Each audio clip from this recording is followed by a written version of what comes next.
വിശേഷങ്ങളുമായി നമ്മളോടൊപ്പം ചേരുന്നത് തിരുവിതാംകൂർ രാജകുടുംബാംഗം ശ്രീ ആദിത്യവർമ്മയാണ്.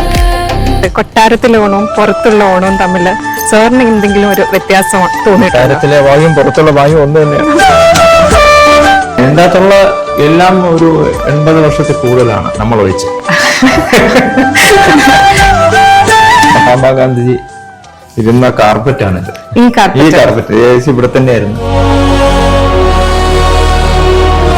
ഇത് ലിഫ്റ്റാണ്. ആദ്യത്തെ ലിഫ്റ്റ് ഇതാണ്.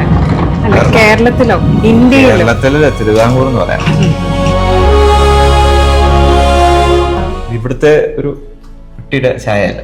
1893 കടലിന്റെ ശബ്ദം കേൾക്കാം എന്ന് പറഞ്ഞ അങ്ങനെയൊന്നും ഇല്ല അല്ലേ? ഇതൊക്കെ വെറുതെയാണ്. ഭഗവാന്റെ പുറകില് കടലാണ്. അതെ അതെ, ഇതൊക്കെ ചുമ്മാതാണ്.